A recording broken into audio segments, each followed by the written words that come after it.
هاجرنا دينتا ليسو شيغ مانتا وا geerida ugu farxad badneed ala kulma adduunka aakhira ku dhaa ilaahay horta alxamdulillah ilaahay ku dila maad iska laa ku dhaa maad soo faraxsana qaf farxad ila qaada la sana waa arin Soomaalida ugub ku ah waliba xataa aanan dhicin Soomaalidu waxayba mahmaah u siisay ayada ay leedahay hadii aad amaan rabto dhimo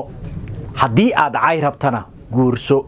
laakiin maanta muuqaalka halkan ay idin kugu wada way ka dugan tahay taasi oo waxaynu aragnay inagoo aad u la yaaban in gabar Soomaaliyeed baraha bulshada caanka ah inay ayada tiraahdo qofkan dhintay geeridiisa waa ku faraxsanahay walibana alla ay ka tuugtay in qofkaani cadaabta uu qabriga ku helo waa maxay mucjisada heerkan la eg dhibaatada noocan gaarsiisay gabadhan in ay ninkan ku tiraahdo intaas oo dhibaato ah hala kulmo waana faraxsanahay geeridiisana waa ku faraxsanahay ma doonaysa muuqaalka noocan inaad ila daawato ila aragto fadlan u kaadi falow nasoo dheh like tana na gaarsii commentiga waa ra'yigaaga sheertuna muuqaalka ayuu meel wacan gaarsiiyaa sidoo kale waxa iga codsiya inaad muuqaalka ila daawato waa kan inaan hadalka idinku daaliyo ma rabe horta soo dhawaada oo ila daawada gabadhuna waa walaashiin waa wada taqaanaan idinka hor dhicmaayo ila daawada nin asxaab haaجرنا دينتا ليسو شيغ مانتا وا geerida ugu farxad badneed ala kulma adduunka aakhira ku dhaa ilaahay horta alxamdulillah ilaahay ku dila maad iska laa ku dhaa maad soo faraxsana qaf farxad ila qaada la sana oo banaankii geeyo cunto badan soo siiya ku dhaa gaajaaysa ku dhaa saddex sanina gaajeysna camaladii baayaysa ani horta geeridaadu oo ku faraxsana ambaliya ku dhaaya ilaahay waxa kaaga baryaay mujada qabriga inuu malag weyn ilaahay kugu soo dirmo faanto oo ku tumo qabriga cariira kugu noqdaa ku dhaa adduunka aakhir lagu ma cafinaayo hadi ma faante maanta waa faraxsanahay ya farxad ila qaybsanahay reer TikTok waan jeclaa ma faante I love you soo caynina maanta soo amaana please amaan le rabaa ku dhaa alla maanta soo faraxsanahay abo hambali geeridaadu oo ku faraxsanahay hambali soo wada qora hambali كل يكوجر وفرحسنا وقف كوجر دمشيني ساكو فرحه لما إلى كاجب بري سلع كوني مسلع وابو لما تعذر على قن وإلى وكبريده واو وفرحسنا يي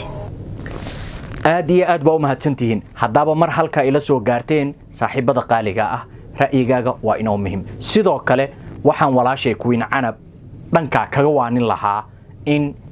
aysan ayada ku dayanin qofkii xumaanta ku sameeyay waayo ilaahay subhanahu wa ta'ala wuxuu aayadiisa ku sheegay wajazaa'un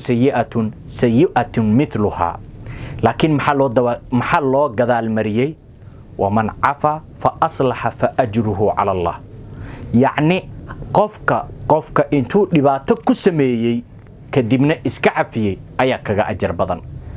دب ما اها قفك انتو كو جيستي انا او جيستيد بلسه waxa kasi wanaagsan ajarna aad ku helaysa adoo awoodo ina aarsado in aad samirka ka qaadato sidaas si lamid ah walaasheen maadaama ayada ay tahay qofka hadda nolosha ku hartay amaba nafta ay ku jirto inkastoo muuqaalkan uu gaari doono wiilka familkiisa inaysan ku farxeen marka walaashay shalay waxaan ilaahay baa ka booga dhayay maantana ma ahan wax sidii shalay loo buunbuuninayo u taagan inaad adigana ilaahay dambi dhaaf weydiisato isagana cafiso si ilaahay adiga laftirkaaga uu kuugu naxariisto dhibaatada iyo dambiyada adiga ka dhaca suu ilaahay kaaga cafiyo waayo qofka mu'minka wuxuu mar walba ku wanaagsan yahay inuu qofka walaalkiisa dambiga ka galay inuu cafiyo wada ina u qabsato laakiin waxa ka khayr badan inaad cafiso saaxiibada qaaliga waxaan idinkeega tagayaa sida iyo nabadgelyo intaynu ku kulmin doono muuqaal kale fadlan waxaan idinka rabaa 84 kun baa marayna inaad na gaarsiisaan 100,000 aad baa u mahadsantihiin